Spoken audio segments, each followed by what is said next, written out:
Hello and welcome to the American Cinema Foundation Movie Podcast. I am your host Titus, and today I am joined by my friend Professor John Presnall. We will be talking about De Palma and especially about Carlito's Way. First of all, John, thanks for joining me on the podcast. Pleasure to be here. It's the first time we're recording. Yes. Please introduce yourself. Well, thank you, Titus. Yeah, I'm John Presnall, professor of government at a small community college in Texas called College of the Mainland on the Texas Gulf Coast. Like I say, I'm a great watcher of movies and a big admirer of De Palma's films in particular, and I'm very happy to be here. Happy to have you, the only guy I know who likes De Palma the way I do, and also I think we share a sense that this is something of a guilty pleasure, but also something truly thoughtful, strange as it may first seem, and admittedly in need of a certain kind of defense. Brian De Palma cannot be, I think, popular with conservatives especially, but perhaps more broadly cannot be popular with decent people. That's right. He obviously has a problem with conservatives, I think, because at least some of his movies have a much more ideological, I don't know if it's a left wing, but surely ideological edge to them that would be critical of things that conservatives wish to defend. And of course, I think audiences as well sometimes get turned off to his movies. I think he tends to divide audiences. The side that tends to like him tends to be maybe people who seek after things in movies, maybe not things that conservatives would defend, the violence and the sex. And I think the critics, too. He has a bit of a problem with critics who tend to see him just simply as borrowing from Hitchcock and other greats in cinema history and see him as just form over substance, and there's not much to his stories or character, and he's just a stylistic master who's empty of pretty much anything else worth discussing.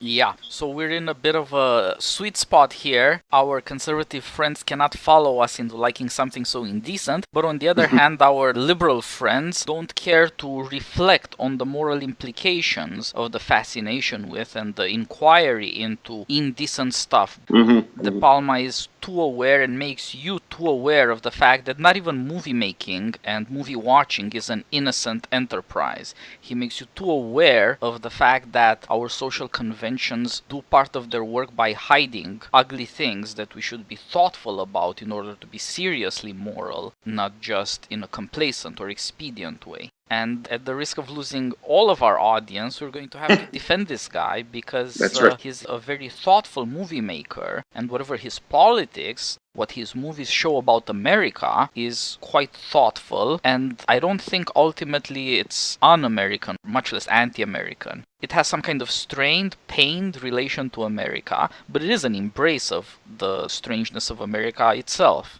Yeah, I don't see him as some kind of anti-American critic who just wants to ruthlessly criticize all institutions all the way down and see them as nothing but morally corrupt and unjust. But there is this strained relationship, this kind of tension, I guess, between an idealism, for lack of a better word, that is in tension with the kind of corruption. And so that strained is maybe a lost sense of love, of the justice of one's country, perhaps because one held it in too high esteem. And then a cynicism that can be born from the loss of that love and attachment to those high ideals. That tension plays out stylistically in his movies and plays out in the dramatic action of his films, and I think maybe even in the man himself, that in his own relationship to the United States. So De Palma is also useful at this level. He can help you inquire into your idealism, into your cynicism, when your idealism leads to cynicism. And there's a lot of that, especially with regard to partisanship, but also the culture nowadays. But also he's trying to teach America to live with some disappointments, to not turn away from things that don't live up to your highest expectations.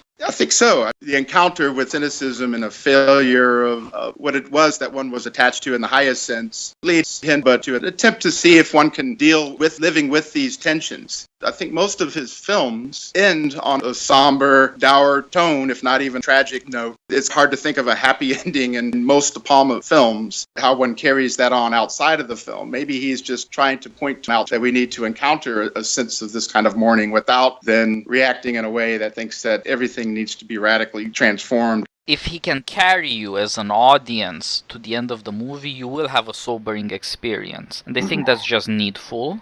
We're too addicted to happy ends, even though we know most of our happy ends aren't plausible. They just tyrannize over us. They come out of a kind of fear that we wouldn't be able to deal with things in any other way. But I think that De Palma's best movies really do show that you can live with learning what's ugly and what part of life just is less beautiful or less successful than you hoped. I think that at the same time he's trying to get decent audiences to have more sympathy for people who are fellow Americans but who live indecent or criminal lives. Partly because they too are part of America, partly because their motives are all American. I don't think the heroes in De Palma movies are mere caricatures of America or mere freaks. They're supposed to show what unusual things can happen in America when a strange kind of character and a strange series of circumstances meet. These would be the things to which people are least attuned. Not necessarily the things in which the general audience is least interested, but the things that are hardest to understand because they stray farthest from the common things in American experience or the common characters people are used to as they grow up. It seems that this cinema stretches the believable, but it also just gives people a broader experience of what's going on around them. That's right. I think his emphasis on the extraordinary. His first major hit was based on the Stephen King novel Carrie. So you have something like Telekinesis, which is obviously extraordinary. But his emphasis on crime and gangsters and their violent lives and how they find themselves in a circumstance that is beyond the bounds of common experience in the United States stretches, therefore, the believability of a lot of his movies. But I think you're right. The reaction of the characters here is not implausibly American. It opens up the audience to things that maybe they don't want to confront or they're just unfamiliar with in American life. This, I think, is one of the important things about cinema, because cinema is the only common experience in America that isn't essentially filtered through partisan lenses. And in that sense, it is a commons where people should get a sense of why they look at some part of the country or at some phenomenon or at some event and think, what the hell's happening here? With De Palma, you get your dues. You are allowed to think that this is really weird and hard to understand, but at the same time you're confronted with it. Both the disbelief and the need to make sense of it are cinematic reproductions of basic experiences. Now, they may be rare, uncommon experiences, but they too are part of American life. That's right. What De Palma also does or highlights straightforwardly, though, is the cinematic nature of the events and characters that we're watching. He likes to foreground the things that are hidden in movies themselves about editing and sound and the role of the director, the relationship of the audience to the movie that they're watching. And these things make the audience, if they're willing to go there, maybe a little bit uncomfortable as well, that here they are sitting in a dark room watching a big screen of these events that are sucking them in emotionally, the character and story, and yet they also recognize a certain degree of manipulation involved in the telling of this story. And that's something else that tends not to want to be foregrounded, obviously, in most movies to be effective, is to remind the audience that they're watching a movie. Yep, at this level, again, this is just going to be unpopular, but I think this is the most obvious of the ways in which Brian De Palma is trying to do a moral service to his fellow Americans. Everybody knows that at some level, the media, whichever medium we're talking about,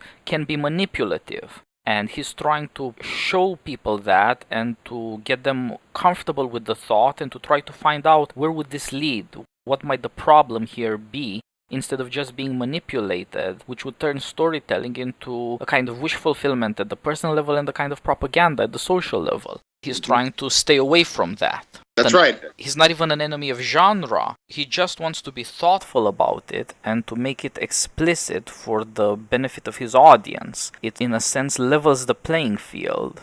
Well, explain a little bit more the leveling the playing field. Usually the director is at an advantage over his audience because he knows where he's taking them and they don't. And if they think they know where the story is standing, they have no idea how they will be affected, for example, in terms of mood. The typical Hollywood attitude to filmmaking is that whatever you leave out of the picture, you don't want your audience to be aware of. You don't want your audience to know that there's a frame around what you are showing them. And that's right. I'm not against that or against genre, but I do appreciate the moral education about filmmaking that you get with someone like De Palma. This is the frame here. Why is this here? It could be shown in another way. It flatters sometimes your inclinations, sometimes it bewilders you. You're aware that what's happening here is not entirely innocent. To even add another dimension to this, in many of his movies, and I think even in Carlito's way, if we look at the characters in relationship to each other in terms of the story, there's often a character in his movies who is himself a kind of casting director, a film director, and who is trying to establish some kind of plot in which the others will play a role. And so we see this reflected even in the content of the stories in many of his movies. And in the first instance, you have De Palma showing the seedier sides of America that it doesn't want to confront, the extraordinary aspects that we don't ordinarily see in our common life or even in cinema. Secondly, we have the cinematic techniques that remind us that we're watching a film and that, as you put it, kind of levels the playing field between audience and director. And on the one hand, flatters our self-conscious awareness, but on the other hand can bewilder us and make us aware of how we're being manipulated by the movie. And then on the third level, the story itself oftentimes has at least one character setting the stage upon which he's attempting, and usually fails, to get other characters to play for whatever end it is he's trying to pursue. Yes, this is, I think, the deepest part of De Palma's reflections on what poetry itself does in our lives. That we ourselves tell stories to each other, whether it's gossip or very important things, that help us form judgments on events, on other people, whether near or far, and stories in which we try to justify ourselves to ourselves, and stories in which we try to make sense of events so that we know how to act. The wholeness of these plans is entirely fictitious. It's just part of the storytelling we do that we learn young by learning the forms of poetry that dominate our times. And in ours and De Palma's times, that means the movies. In some ways, we all live in Hollywood storytelling. But of course, we can also become aware of it. And of course, there are also all sorts of parts of life where we are free from that. Just like there are parts where we are unself-consciously part of movies. And anybody who has known disappointment or heartbreak or a business deal gone bad knows what it means to have plans, to have those plans turn to a story in your head. And then it turns out it doesn't come to a happy ending. And then it's a question of why. And Brian De Palma tries to show you throughout all sorts of things to which you need to pay attention to figure out why this is not such a successful story. Why isn't this going to be a happy ending? Why doesn't this fulfill our dearest wishes? And I think that's just a needful education for everybody who lives in an age of media.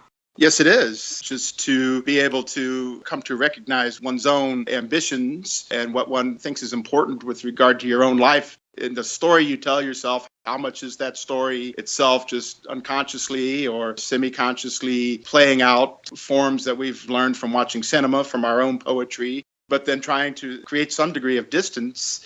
On the one hand, that the poem is a whole poem, and yet the ending is uncertain and has just as much of a chance of not succeeding. And so how is one going to deal with the failure of one's own story? But to distance oneself to a certain extent from that, the way you unconsciously adopt another story that is part of the larger poetry of cinema.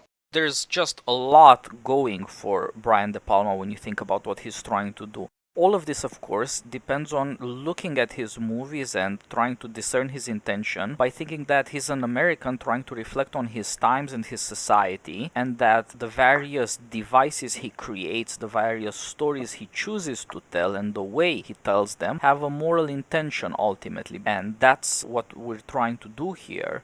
We'll talk about the relationship between Carlito's way and American cinema and De Palma's own cinema to see how this reflection emerges. So let's first talk about the most obvious thing. 10 years apart, De Palma makes these two big gangster movies, Scarface and Carlito's Way, with incredibly interesting, fascinating, if not exactly attractive, gangsters at the center. And I'll start us off with this note. Scarface is an ugly, scary name, and it shows you exactly what the problem is from the beginning. Life for Scarface has been a mutilating experience.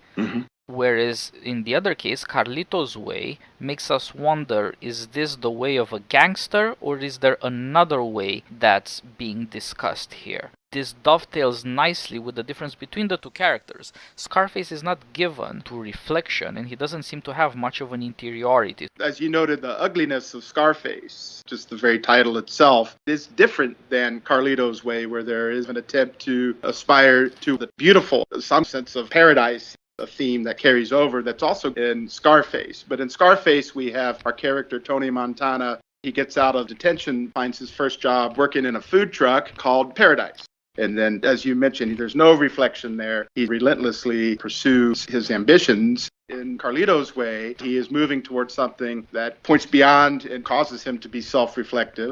Of course, Scarface, it's the rise of Scarface. And here, we don't see the rise of Carlito as drug kingpin. We rather see him leaving prison on a technicality and his attempt to get out of the criminal life towards what he views as paradise. Yup, you could say that if Tony Montana had had a bit of brains and had ended up in jail rather than dead, this would be his second act. Perhaps, yes. Given the way Scarface is presented in such brutality, it's hard to imagine an end for him other than complete annihilation. With Carlito, the counselor in prison told him that he can't sprint all the way. He has to pace himself. Now, he says he learned you don't get reformed, you just run out of steam. I think maybe he's even more reflective than that. But he's trying to get out of this criminal way. And I don't know if Tony could ever have that awareness. I don't think it was just simply prison that made Carlito aware of another way. Perhaps he had that degree of reflectiveness before then.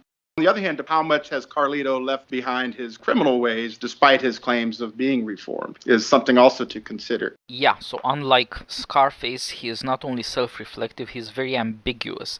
You have to think through quite a lot of what he says to figure out what's right with him, what's wrong with him, in what ways has he transformed. And De Palma encourages you to reflect on him by withholding anything about his previous life. All you have are opinions, stories, his reputation, and his own stories about his past. This is a great moment to give you a brief overview of the plot. Before we get into the incredible complexity of the characterization, we should show you just how simple the story itself is. The movie starts with Carlito being released from jail on a technicality. The year is 1975, the scene is the Bronx. A cousin of his quickly gets him involved in a gunfight as a drug deal goes bad. Carlito manages to escape, and with a lot of money, and he uses it to buy into Club Paraíso. At Club Paradise, he sets up ownership, and he sets in motion a plan to make enough money to fund a retirement for himself away from crime-ridden Bronx. He at the same time tries to win back his old girlfriend Gail. He wants her to run away with him when the time comes. But as the plot unfolds, because of his own choices and because of his friend and lawyer Dave Kleinfeld, who helped him get out of jail, he gets involved in a murder of an Italian mobster and the subsequent war with that family. And this leads to the tragic ending of Carlito. And you see how this past ends up becoming a jumping board, sometimes a millstone around his neck. It has a very strange relationship to your intention of making something of yourself. Carlito says both that he was a self-made man and also wants to be a self-made man in the sense of being another man than the man he made himself the first time around. And that brings up this all-American problem of being a self-made man. It's just that his ability for reflection is not the same as wisdom by any stretch of the imagination. His intellectual sophistication does not print any recipes for success. And that brings us to this other cinematic fact. Carlito's Way is almost an obvious redo of Billy Wilder's Sunset Boulevard. Yeah, that's right. Now, that was a movie about Hollywood, and this one is a movie about America without Hollywood. But they both start with this incredibly moralistic structure of a man who is a protagonist but starts dead. You know what he's getting. At the movies, we say to ourselves with our sense of poetic justice, everybody gets what they deserve. Not in reality, but at the movies, everybody gets what they deserve. Well, you know what these protagonists get. And then the thinking is, do they deserve this? And how much can we sympathize with men who deserve death? The movie cinematically suggests to you that this is not merely a matter of making sense of somebody's life. It's also a matter of making sense of somebody's death. How did he get there? This is the completeness that movies try to teach you about. In life, there's way too much accident for things to be complete and therefore accessible to clear thinking. But in our stories, we do create a kind of fictitious completeness. There's a beginning and the end. Now, when the beginning is the end, you know exactly where this is headed, and you can say, okay, this is all there is. And now this has to come together and make sense in some way. The audience is under a certain moral burden to justify what is happening to this character. Yeah, the whole movie, if you compare it to Sunset Boulevard, there you have the William Holden character already dead, face down in the pool, and yet somehow able to recount the events that led him. Here we have the shooting and Carlito being crated away on the gurney to the ambulance, dying, not dead just yet, but that leads him to his reflections. And he's doing this voiceover at the beginning, which is the end, being carried out on the gurney. It feels like just yesterday I got out of the joint and stood up in front of the judge and told him what was who. We go straight from there to the flashback to the court where the judge unfortunately has to release Carlito. That what was who is a line that sticks with me. This is how Carlito views it. And then just to carry this over, how he's trying to understand himself towards the middle of the movie where he is with Gail, his former girlfriend, and she's asking him about his past. Did he kill people? Was he really the criminal that they said that he was? And he has this long justification as to why he might have had to kill people. He says, you do what you have to do to survive. You just end up where you are. Of course, this leads to the end of the movie where he is shot. He has these kinds of justifications for himself as he's reflecting on his whole life as he's dying. And he does indeed die at the end, his eyes shut.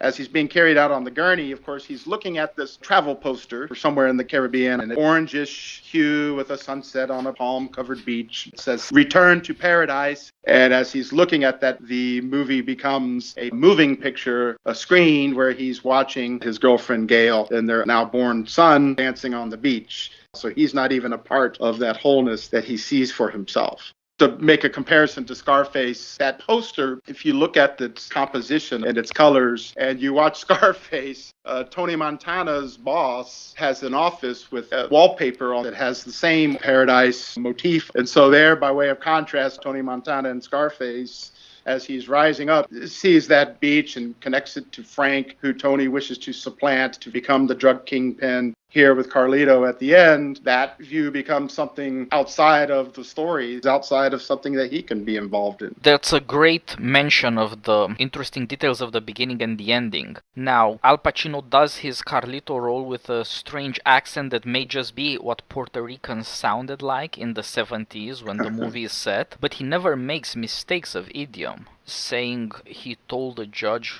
I believe it's what was who.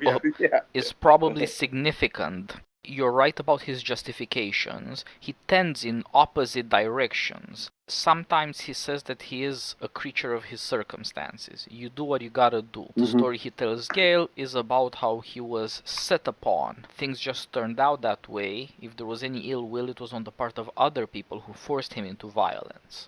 And that's one account of his innocence. And the price he pays for asserting that innocence is to say that he has no power in his own life, that he is not his own man. He is just what circumstances made of him. But he also tends in another direction, especially when he sees a young version of himself, Benny Blanco from the Bronx, played very well by John Leguizamo. There he tends to assert that he is nothing like that young guy because he is his own man and he is a legend and he used to do things of great importance. His show of power is supposed to suggest that he is actually not at all determined by circumstances, that he made himself. That's the distinction between the who and the what. Is he self-determined, or is he, on the other hand, a mere creature of circumstances? He tries to put them together in some way. Yeah, that's right. The what is his self-excuse being determined by circumstances out of his control. And he relies upon this even towards the end where his final voiceover is somebody is pulling me down. And of course, also, like you mentioned, his rise to be a drug kingpin, he can't quite get over his pride, his ability to become, as Benny Blanco calls him, the J.P. Morgan of smack. This is something that he takes a lot of pride in, and he refers to himself as a legend. And of course, he has this plan to escape. Sure, he just wishes to escape to sell rental cars in the Bahamas, where he will no longer be a gangster and won't be subject to being shot. And it's a return or movement to just living as a private man in a tourist trap, albeit a beautiful tourist trap. And throughout, you can even calculate his plan and the amount of money he needs. $75,000. Of course, he just comes upon $30,000 through a botched drug deal that he claims on the one hand he just was dragged into because he was with his nephew who, since he had been in prison, had gotten involved in the drug trade. And so he goes with his nephew on this drug deal that gets botched. The deal gone wrong itself shows this ambiguity of the what and the who. On On the one hand, he makes it sound like this is something he is dragged into by his nephew, and he has a certain feeling of obligation to protect his nephew. But on the other hand, he wants to go into this drug deal and have everybody recognize him as Carlito, the legend. When he gets in there, they all say, oh yeah, I remember you. You were the legend. You guys were kingpins. This flatters him. There's still this kind of who-ness of the plan and the ambition, the self-made man. Of course, his ambition now is just to acquire the $75,000 to become a private man in paradise, selling rental cars. Everybody, they laugh at him. They think this is just absurd and that it would never work out for him. Throughout, there's that ambiguity of his excuses of being subject to others' opinions and circumstances outside of his control, and yet his pride and his prior ambition in acquiring status, and currently his abilities to escape that all. Yeah, I think we can just look at the phrases he's mixing up to bring this out even more clearly. To show somebody what's what means to impose your will, but by way of necessity, to say what is the case. Now, to be in a who's who is about being important, unlike everybody else, that is to say. And so you see here necessity and the desire to distinguish oneself come together, and they're just really hard to put together, actually. The more you believe in necessity, the less there is any choice, and that just goes against the pride of distinguishing oneself, which implies a certain kind of freedom. The more, however, you insist on distinguishing yourself and your own freedom to do so, and your powers to do so, the less is it all going to add up or make sense or be justifiable, because without necessity things don't make sense. So there's just a conflict between rationality and freedom. This is the highest theme of Carlito's way. Just like you point out, Carlito has a way. Now that is the way of the gangster.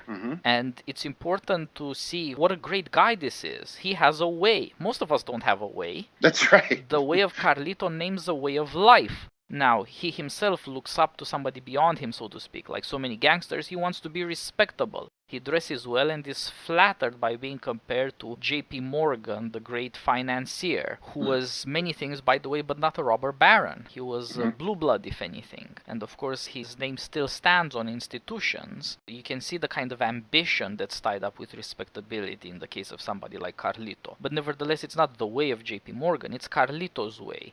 That's right.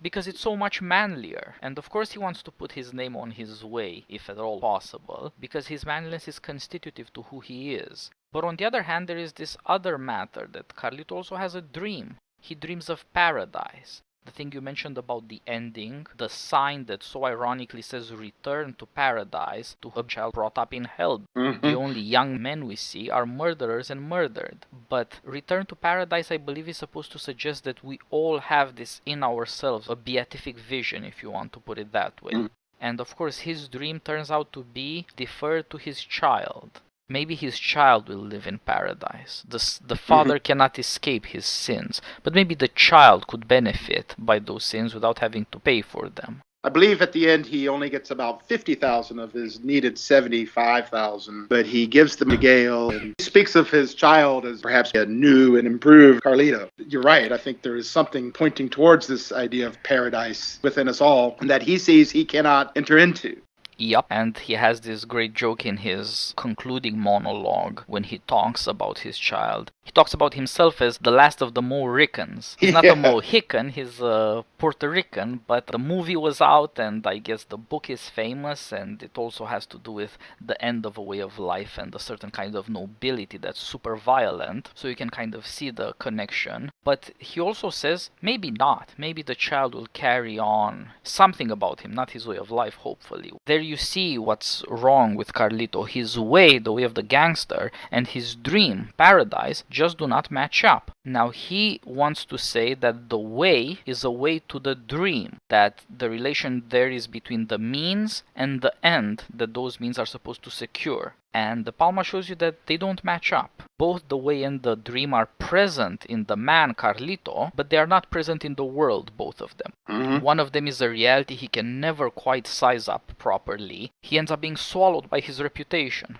The name Carlito ends up taking over the living being Carlito, both in his own action and in the world around him. He cannot escape it. But the dream is only these images you see at various points in the movie. They never have the status of reality. And so this brings up this incredibly philosophical theme that on the one hand you have to deal with reputation, with opinions, with what people say and think about you, and how that leads to actions, including actions you would not want to happen to you. And on the other hand, the image, which is what drives you, at least to some extent. Yeah, in order to achieve, if he were able to achieve some kind of reality to this image, he has to take actions that obviously contradict that. When he is trying to persuade his girlfriend Gail to take the train with him down to Miami and then they'll move to the Bahamas and they can escape all of this, he's telling her, we have to run after the dream now. But this is going to involve certain actions that contradict this very notion of the dream. His reputation has it, and he himself is burdened by this reputation as this violent gangster. To enter into the dream, he has to do things that the dream doesn't recognize as being legitimate.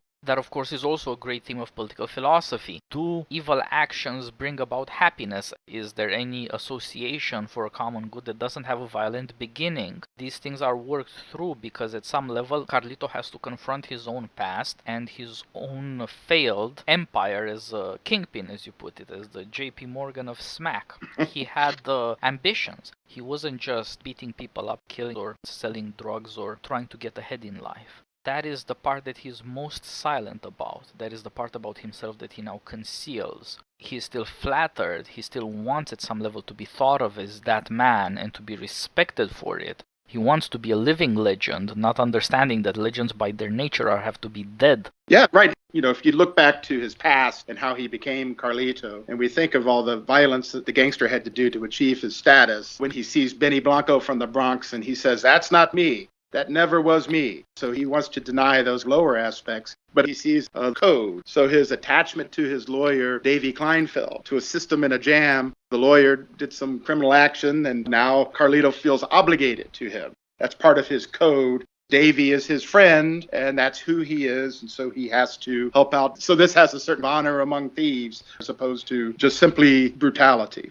Yeah, so that should be a kind of justification. Honor is somewhere in between necessity and freedom. He wouldn't have done the things he wants to call honorable hadn't he had to. But necessity can at best excuse things, not beautify them. Honor gets its beautification from its relationship to freedom, because what he did together with the man showed great power, great enterprise, and that's part of human freedom. His attachment to these people is both necessary for his self-respect and dooms him in a way that is obvious to his girlfriend Gail, who has no love, no respect for them, no connection to them, and really no connection to the violent part of his life. She can criticize him expertly without realizing that he's part of that. She wants to say that where he lived and what he did is essentially alien to him. And you can see why he loves her for it. He does want to be seen also in this other way, as possibly clean, someone who can be taken out of the river of blood he has created. And I think he must have had some kind of awareness of that even prior to his conviction and sentencing to prison, because Gail, his girlfriend, calls him Charlie. So he presents himself as Charlie, or had presented himself as Charlie, even though everybody else knows him as Carlito. The anglicization of it, I don't know what's going on there, but in his mind, this is a person who is not stuck in the river of blood, as you put it. Carlito literally translates as Charlie, the diminutive, but Carlito is a name of pride, of a legend. Charlie is a nickname. Charlie is a name of affection in the case of Gail. It's the tame version of Carlito, if you will. But it also has, as you pointed out, this other great American tension within it. Has this guy, in chasing after a white girl, abandoned his Puerto Rican roots and his way of life? She's the only Anglo in his life, just like his lawyer, who is a Jew, is the only other white person, or at any rate more American, being that he's himself an immigrant or child of immigrants living in a very secluded part of America. Just like his image, the younger him, Benny Blanco from the Bronx, who is always Benny Blanco from the Bronx, whether he calls himself that or other people. Now, partly that's because of his pride, partly because he has this attachment to a very small borrower. The Bronx, of course, was the most ethnically diverse of the boroughs, but still it's a fairly small place, and nobody in America identifies himself that way. It's at some level the Americanization of a stranger, and the more it's perpetuated, the less it turns out to be Americanization. Americans are placeless in America. But so also with Carlito, his Americanization is woefully incomplete, and if his dream is tied up with the American dream, being self-made and ending up in some way happy, in an individualistic way, then it's never going to work out for him, and it never would have worked out for him simply because of his social situation. He could have had some kind of happiness, some kind of decent life as well. These are not precluded. What is precluded for him is this kind of rise to fame that should lead him to paradise. Of course, no more than anybody else is he able to live with that disappointment or with that limitation. We don't know how he started murdering or how he ended up the way he did. But the story he tells does imply certain things. His justification to Gale is that he was going out to look at the ducks in Central Park. Yeah, so he wanted to be in Midtown Manhattan. Yes. Back when America was, post-war success and his Manhattan fantasy.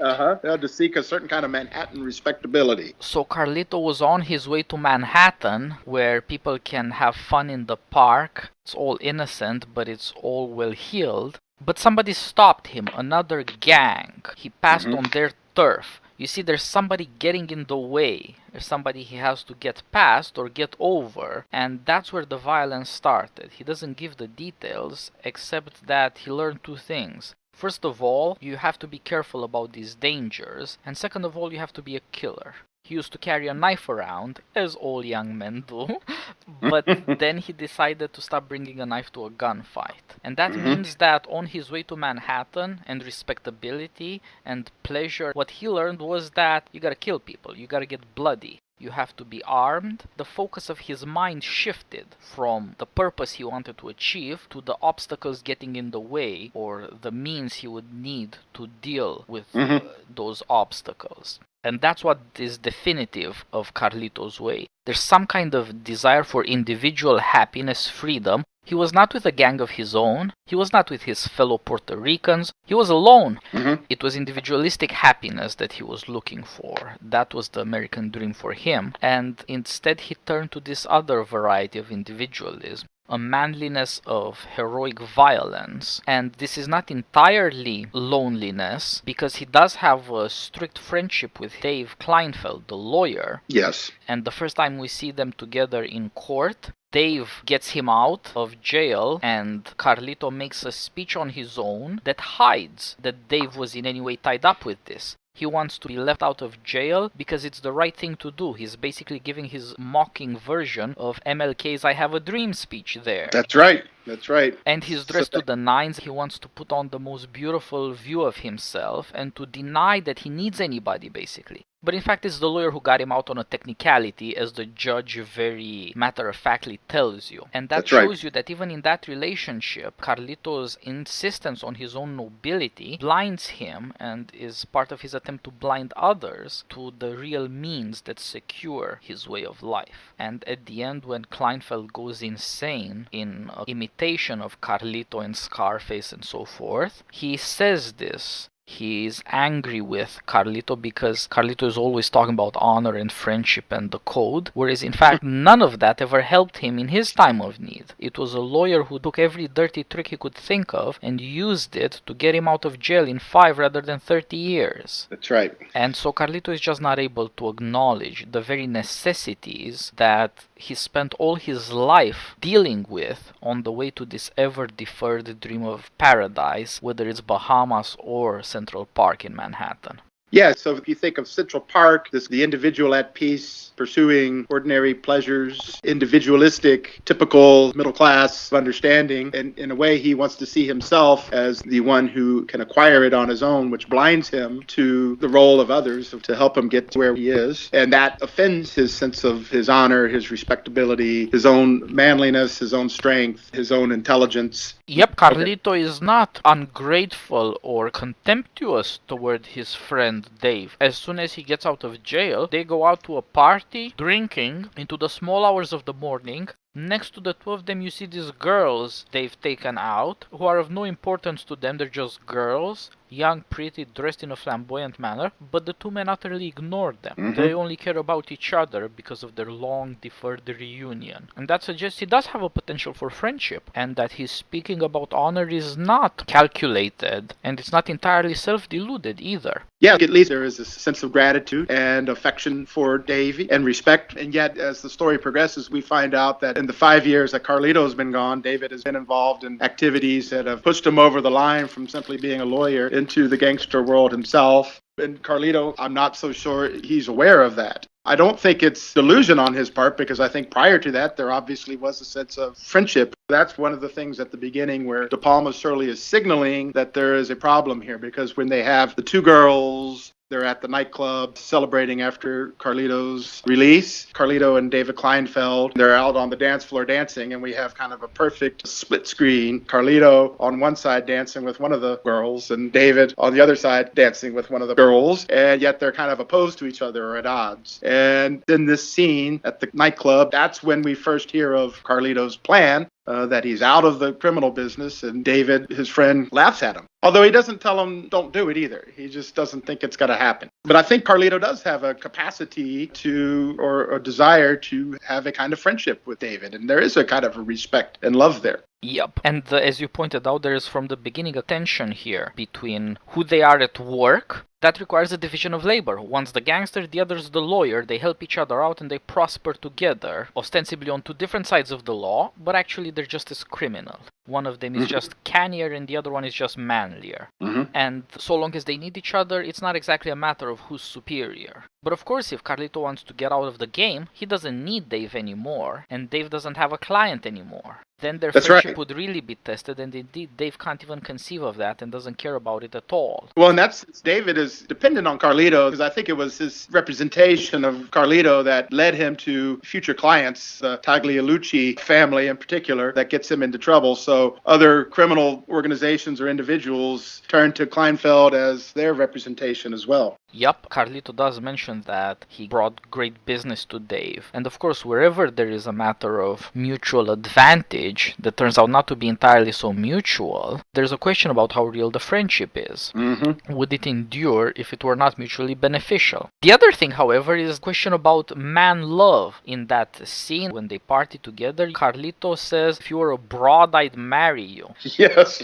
Now, of course, that's partly a suggestion that they need each other, that they make a business partnership which might as well be domestic. But part of it is as obvious as their focus on each other rather than those women. The way of Carlito does require this kind of intense love between men, because without it, it collapses into utter brutality. And the failure of their partnership does announce the catastrophe that will engulf the both of them. That's right. I think that love between men, and in particular between Carlito and Kleinfeld, that once again, that you see if you have the dancing scene where they're split on separate sides and the two women on the screen make the outer pair as Carlito and Davy are the inner pair, but they're dancing with the women, not with each other. In the scene where Carlito says, I would marry you, they're sitting at the bar, and Carlito and Davy are having their conversation next to each other, and the two girls are busy looking in their mirror, doing their makeup and so on, completely ignored and distracted. The cinematography and the mise-en-scène do tend to suggest important themes like we're trying to bring out here. That's right. Palma is very coherent about these things, and so also many scenes speak to each other. Like late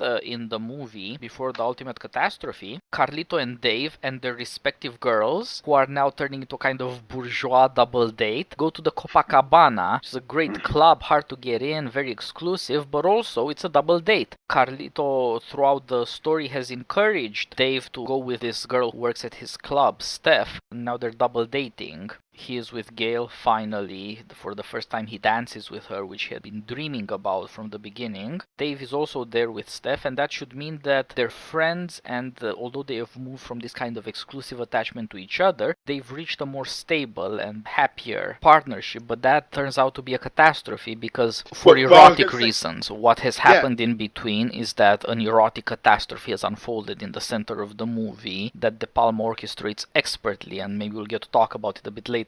The other thing that happens in that scene is that this is the Copacabana and they get in trouble with some Italian mobsters. Now, I believe that that is a joke about Martin Scorsese's Goodfellas and about the two different portrayals of gangsters there. Scorsese is very slick with the movie making and with his gangsters, but he portrays not one human relationship that is as important as the ones that Brian De Palma can orchestrate. I think so. Yeah, that could very well be. It is this emphasis upon relationships, but then that Copacabana scene is definitely a turning point. Carlito has this love for Davy, but then he wants to remind us David's success as a lawyer with his clients, his future clients, is dependent upon Carlito. And in a way, Carlito farms out Ingrid, who was a waitress at the club that Carlito was managing. Davy gives Carlito the job to manage the club Paradise, but then Carlito, as the manager, gives Davy the girl, who, by the way, happens to be Benny Blanco from the Bronx's girl, and yet Carlito belittles it. Dave's having sex with the girl in the bathroom, and the waiter comes and complains, and Dave returns to the table at the nightclub. This is prior to the Copacabana nightclub scene, and Carlito makes a joke that Davy's faster than a speeding bullet, which has several meanings, obviously. Bullets show up, and earlier Carlito told Davy that bullet going to kill him, and now we see he's faster than a speeding bullet. The point being, here Carlito wants to assert a certain degree of dominance over David, and then that comes to a head at the Copacabana, because when we have the Italian gangster that David calls a Goomba, the Italian gangster begins dancing with Gail after Carlito sits down, and Carlito claims not to feel any jealousy about this. He's just admiring her dancing, but David wants Carlito to get angry and defend his girlfriend's honor. Instead, what Carlito does is he eggs Davy on to make a scene, which almost leads to a catastrophe. David begins to attack and criticize and defend Gail against this Italian gangster. Yep, and those two scenes with Carlito and Dave in different clubs show what has happened to Carlito. As you pointed out, his first joke about Davy's sexual prowess or lack thereof is contemptuous, shows that he's still the man in charge, and of course he's in his own club.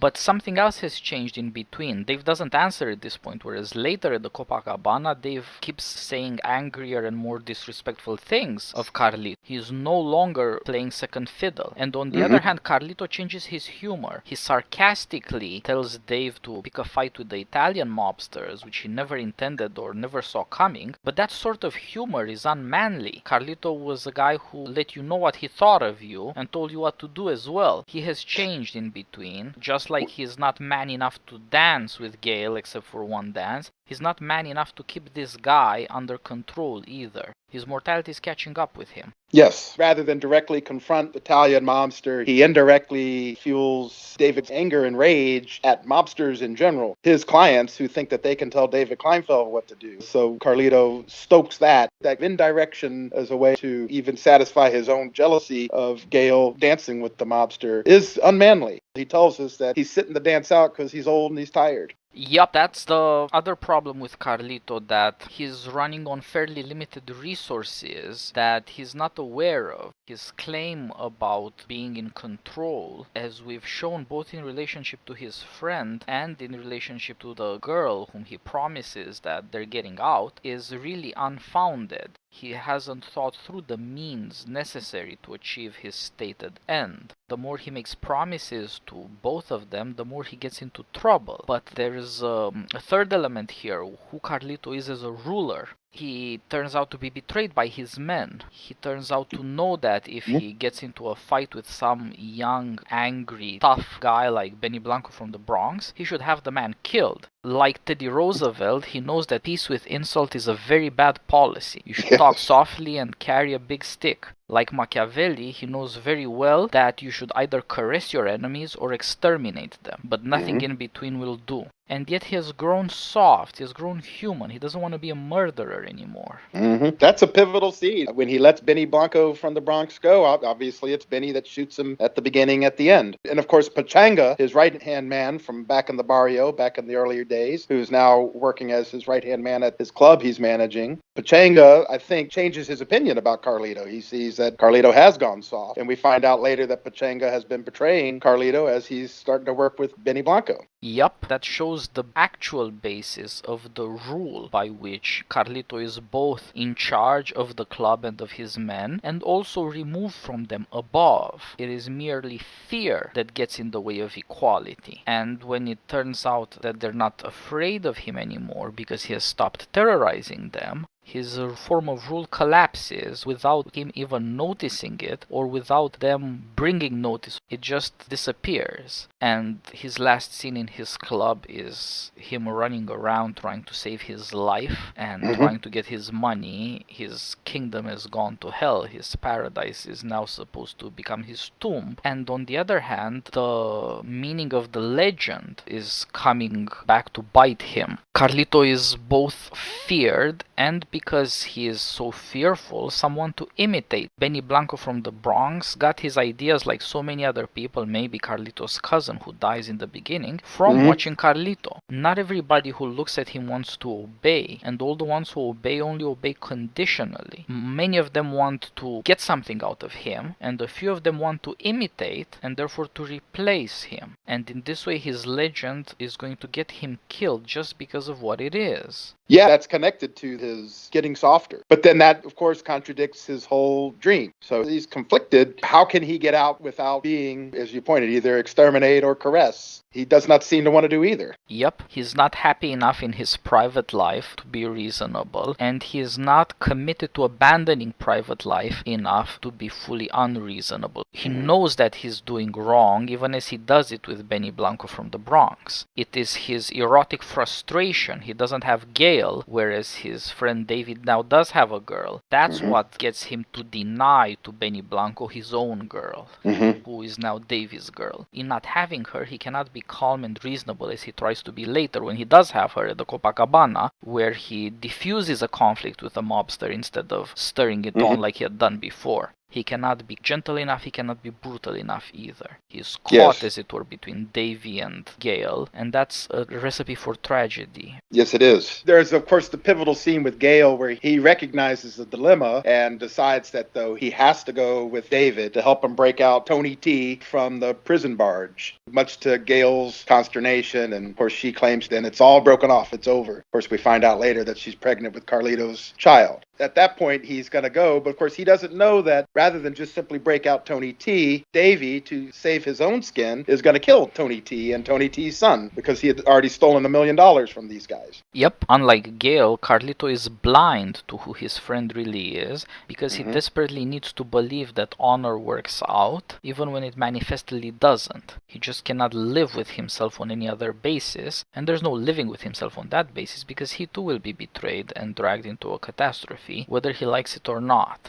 His intention between his friend and the way of life that represented, and on the other hand the woman he loves and the way of life that represented. What makes Carlito so interesting, and if not quite endearing, then at any rate understandable, and you can see why maybe lower class people are more interesting for drama, because the passions are stronger and the idealism, or the taking of an image and trying to turn it into a way of life, is stronger, especially on the boundaries of the law. Certain facts about American psychology and society are revealed there that wouldn't be revealed in safer, more constrained, more law-obedient, more compliant social situations. So we don't really see any example of ability to reconcile those two demands. And really, Gale is the only alternative outside of the manly world of crime and drugs and murder, or using the law to get the criminals exonerated. This is a tension, you could say, in American society many people feel. Nonetheless, rather than show a reconciliation of it, it's the basis of a tragedy. Yep, that's another sign of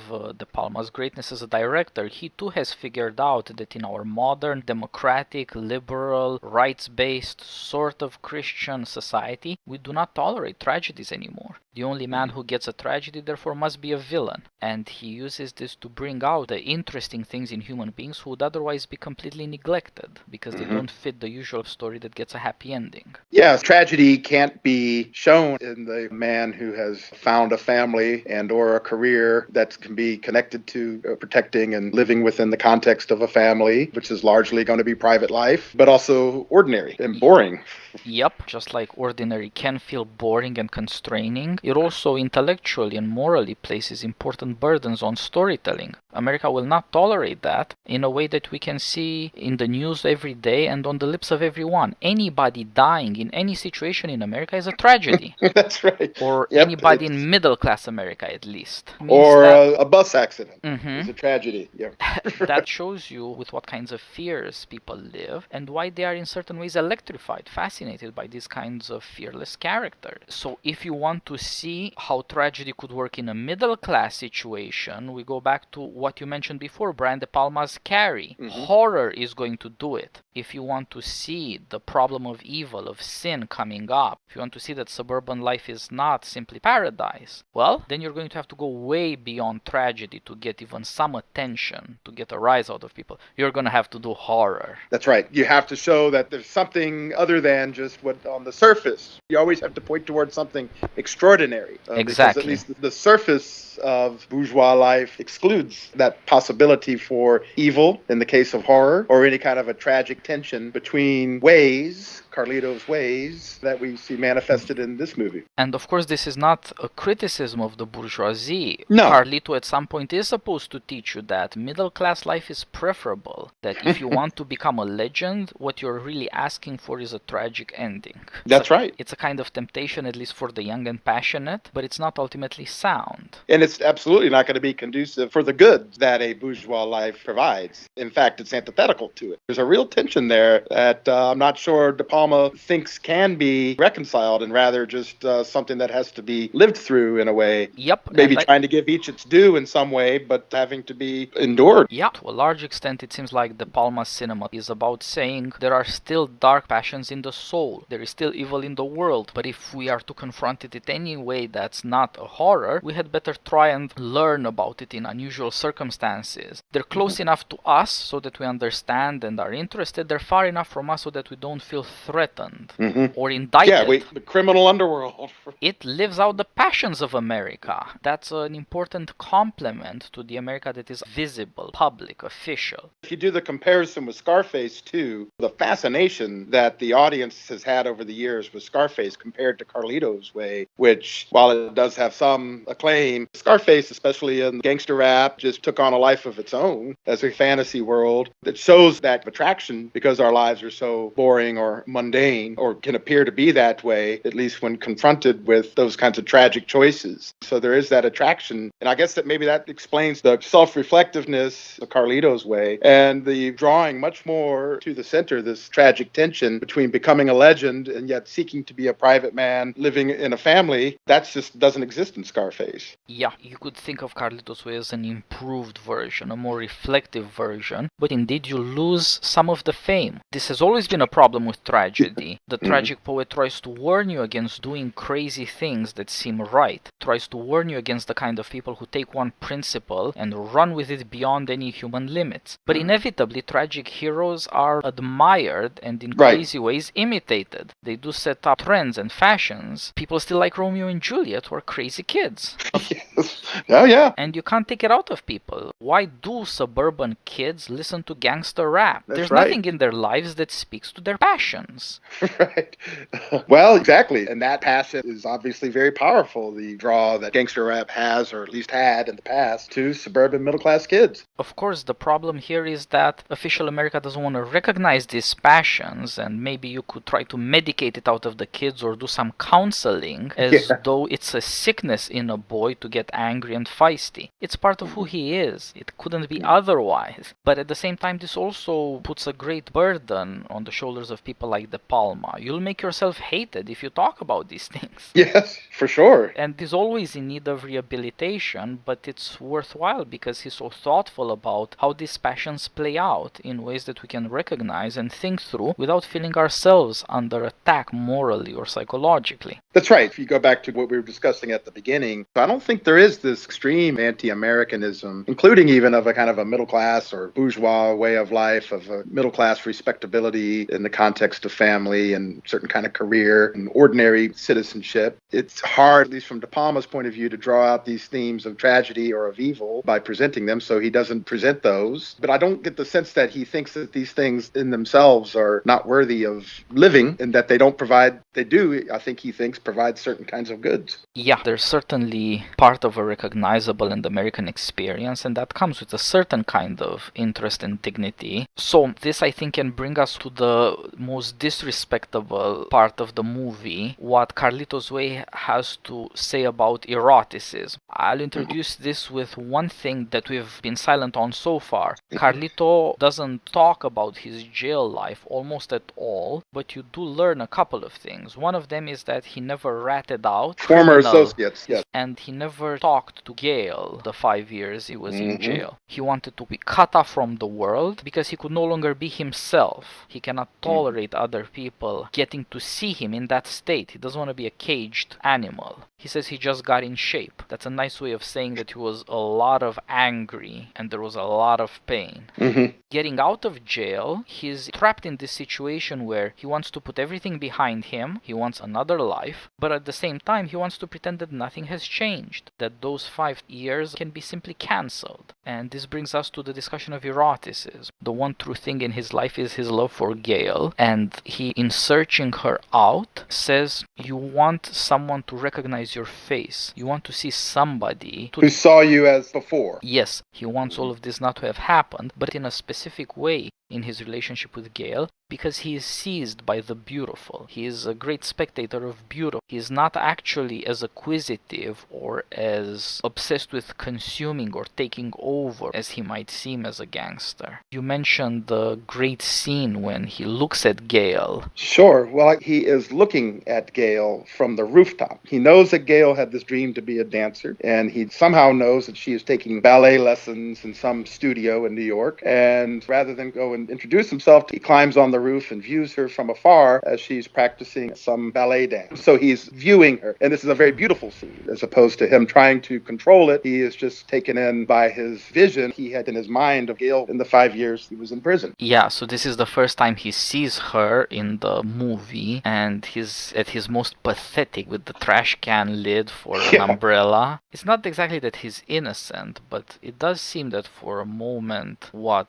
will doom him, what must doom him, he's free of it for a spell. And she's there doing her ballet routine, and you get a sense that for once he actually gets what he wanted. This is what he was looking for. And that's also tied up with the next scene when he follows her down the street and she calls him Charlie when finally she recognizes him. And they part ways because she doesn't want him back in her life, she thinks. He's both loving and patient, and you don't get a sense at all that their relationship has anything to do with him being a murderer. He is powerless again. That is the scene when they go to the coffee shop. This is where Carlito tells her his ambition to go and become a rental car guy. He also tells her what he learned. He had run out of steam, but the counselor told him that he can't sprint all the way. So his energy, his ambitions waning, and so he's a bit diminished there. Does he think that this would be appealing to Gale? It's also where he tells her the reason why he refused her visits. He couldn't imagine her outside while he was inside. And he certainly didn't want her to see him, because as you said, he doesn't want anything to do with the idea that he was a caged animal. Yeah, there is this other thing that he does have to confront. That he was inside and she was outside, had to go on with her life. And he does meet her later at the strip club. Yeah, we hear about Gale when a former associate of his, Laline, who is now bound to a wheelchair because he got gunned down, who ran some brothel back in the day and was a greeter and a very sophisticated, suave individual. Laline visits Carlito at his club, is wearing a wire. He's agreed to do this because the prosecutors, if they can get some goods on Carlito, to put him back in jail. So there's a betrayal there. But in this conversation, we find out that Laline has seen Gale. He was at a strip club, although he just says he saw her dancing at a club. And Carlito, of course, takes note of that. And then the next we hear of this is Carlito now is downtown, and he walks into the club, probably knew as he was in the neighborhood that this was a strip club. And lo and behold, there's Gale dancing as a stripper. It's ironically on 40th and Broadway. She always wanted to end up on Broadway. Yes. He is shocked for a moment when he sees her almost naked, and she for a moment hides her breasts in a kind of veil. But then she goes on with her routine, and then they sit down at the table and talk, and she's angry with how judgmental he is, who is nothing but a murderer and a thief. And this should be them bringing out the worst in each other, their moral accusations used to ruin their lives. But it doesn't turn out that way. He is out of steam, as he had said. He is no longer as angry as he must have been as a murderer. Yes, you have both these indignant reactions on Gale's part, as she says she refuses to be judged by a murderer for her nude dancing. And you could think that this could make them both so indignant as to have nothing to do with each other. But she does leave that scene, letting him know that he can come visit her if it's a surprise. And so he takes her up on that offer later on. That's their next scene together. And there you see the other side of having run out of steam. The truth is that, murdering and the drugs aside, Gale liked him because he was a violent man by nature. Yes. That's the strangest thing in a strange movie. Well, she demands that he bust her door down to break in. A fantasy rape that she wishes Carlito to perform for her. Yup, that's the most De Palma sequence in the entire De Palma movie. You see him in a joke about the Stanley Kubrick movie The Shining. You see his head through the door that's barely open because of the chain, and then you see her in the mirror stripping for his viewing pleasure, and so that she can enjoy his torture. She is daring him to perform a home invasion, run around rape fantasy for her. She doesn't want him to be an old, aging weakling. She doesn't want him to run out of steam. She wants the energetic, ambitious, violent Carlito. Like Machiavelli said, fortune is a woman. She favors a manly, daring man. And so does Gale, even though she doesn't understand that the resources for that kind of life cannot be erotic bliss. The resource for that kind of life must be striving and war. Well, she says when they finally consummate their relationship there, that she knows how this story will end, where he's going to die in an emergency room and she's just going to be there crying. And so she says, you need to turn away from this gangster life, which is the very same thing, though, that she is attracted to. So there's a tension there. And of course, he does have the same contradictory impulses. He does want to run away from this kind of life because he has no desire to end up dead. But on the other hand, his view of the life of peace is utterly contemptuous. He doesn't want to be a used car salesman in the Bahamas, but that's the example he picks because it is so full of self-loathing. Life as such has got to be danger until you die, or else it's just sickening. Is that self-loathing connected to his eroticism? Well, I believe he is honest in his reaction. The fact that she's stripping doesn't really bother him. The fact that she's dancing with the mobster doesn't really bother him. Partly because he's not a young hot blood anymore, but partly it's something else. Unlike most men, or especially most manly men, he is interested in seeing the beautiful, not just in seizing the beautiful. Yes. And that means that he experiences, especially when we see him in the rain, how insignificant he is in comparison with her. And that's tied up with his desire to escape the kind of life he wants to leave behind. Not just to be an anonymous pair of eyes, of course, but not to be the body that is Carlito, with all that that body brings, with the reputation and the way of life and the inclination to turn the world into a river of blood. So he has an appreciation or recognition of the beautiful that doesn't necessarily require him to dominate it, possess it, but simply to contemplate it. Yep, and there is another piece of evidence for this. The club girl that keeps throwing herself at him and who recognizes his superior worth personally, not just because of his reputation, and who wants him because she wants to go upwards in her search for more important men. She asks him, why doesn't he just take her? And she doesn't understand. Why wouldn't a manly, murderous man, why doesn't he just do it? Just possess her, yes. He's not that guy. It's not clear that he ever was that guy. And if the invited rape fantasy is the most shocking scene in the movie, the second most shocking scene in the movie, which is just before, is also an erotic scene. He is at Dave's mansion, somewhere in the Hamptons, one imagines, but has descended into an orgy over which he presides in an angry way because people are too obscene, and he's trying to be a wasp in a double-breasted blazer with tan dockers and shoes. He is an arrivist. He's a Jewish lawyer. He wants to be a wasp, but they're never going to let him into their society. He wants to imitate and buy his way in, which is partly why he stole all that money, it turns out. Yes. But he is presiding willy-nilly, this most improbable Dionysus, over an orgy that's straight out of Caligula, and Carlito is sitting on the edge of the action in front of a boathouse on a chair waiting for his underling. He is sullen, he's again talking to this woman who again throws herself at him, and he's all of Al Pacino's smooth charm, but he's not there running around with a hard-on. No, he's not at at all all interested in this. And you see who he really is there. Yes, there's no attraction for that orgy. He does not want to participate. One could imagine him walking in and immediately going to the boathouse, saying, Davy, I'll meet you down there when you're ready. He can just observe this, and he can observe Davy trying to deal, as you said, he's this angry guy issuing commands over people of how they're supposed to be behaving over this orgy. So Carlito's watching Davy try to manage this orgy. And he's sitting on the edge of the portrait of a man's descent by eroticism into tyranny and madness, and he just wants to get rid of it, to get away from it, not even noticing. This is not a guy you should be befriending. The guy makes him an invitation to do something that's inevitably going to lead to a catastrophe and a mob war, and he can't say no because he won't pay attention to what's in front of his eyes. Yes, that's the scene I always found somewhat amusing, and exactly, he should see this and then turn away. And of course, Gail is already counseling him, even though she doesn't see the tyranny that extreme eroticism brings about. But here, Carlito sees it straight up and wants nothing to do with it. Yet he does not turn away from this, even though his girlfriend is advising him to. And there's the scene when Davy finally lays down his plan. The reason why he invited him to this party at his Long Island estate was because he needs to release Tony T, the gangster, from the Rikers Island prison barge, and they're going to use his boat to go and release him. Carlito is skeptical about this, and he realizes that Davy's in a bind because he stole $1 million,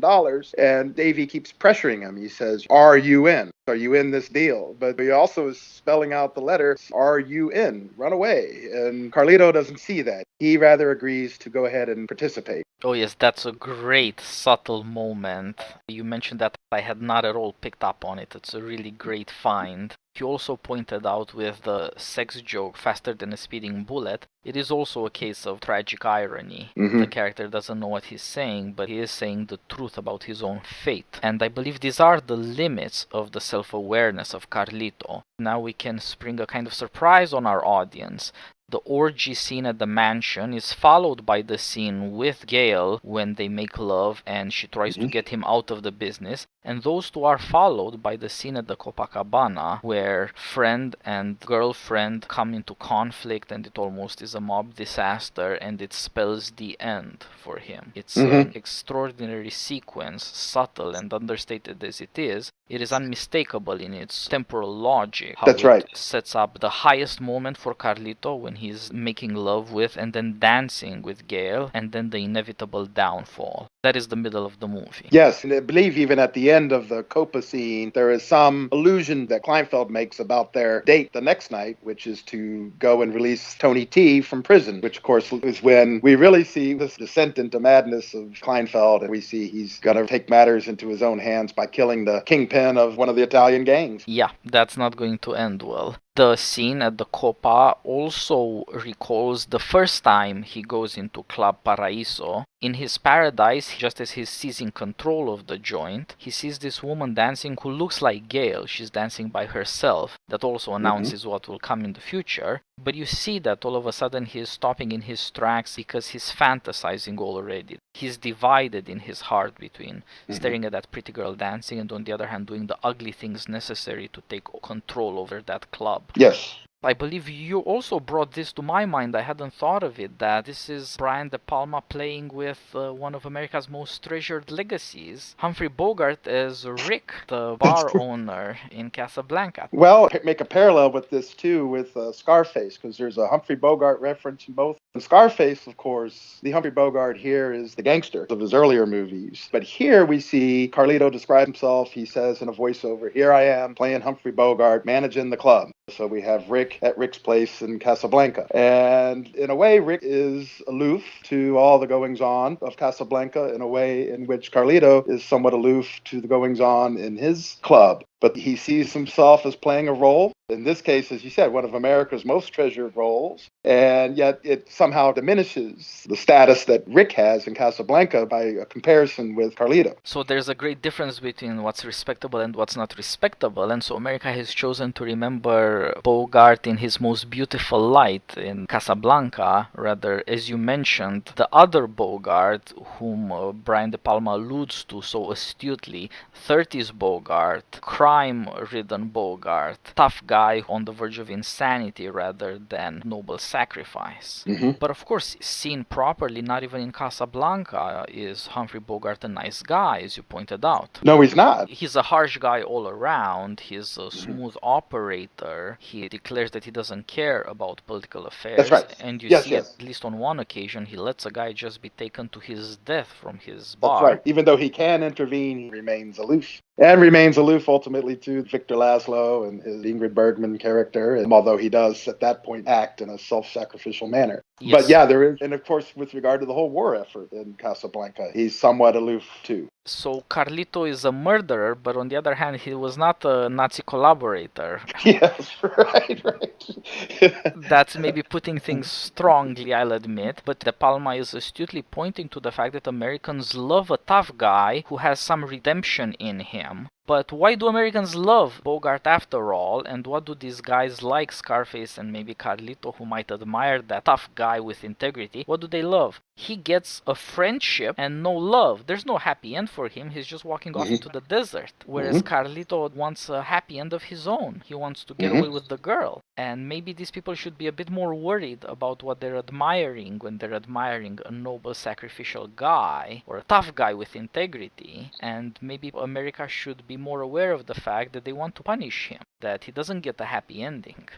And I think that's more of De Palma's astute commentary on American cinema and what it says about the American heart and American society. So I was really pleased when you brought that up. I had not thought of it. The relationship to Humphrey Bogart and the Casablanca in particular, so there's nobility there. Rick loses out on what he personally would desire. With Carlito, his plan, he wishes to fit into his own desires, but he himself, though, is not able to achieve them. Yes, that's true. He neither gets the girl nor gets away with his friend. And that also, of course, fits his crimes. He doesn't deserve as happy an end as the Humphrey Bogart character. He's much more thoughtful than that guy, but he's much less honorable. He's gone too far. And his friendship with Kleinfeld descends into breaking Tony T out of prison, which leads to the murder of Tony T and his son, which leads to the chase scene to bring Carlito down. But Carlito learns that Kleinfeld had betrayed him to the prosecutors. And so Carlito makes his way to Kleinfeld to make sure that Kleinfeld's going to get murdered. Yep. And once again, rather than confront him directly and just shoot him, he has this underhanded way of taking the bullets out of Kleinfeld's gun. So he's going to die faster than a speeding bullet, but it's sneaky. Yep, that's part of the transformation of Carlito. In Machiavellian terms, he starts a lion and ends a fox.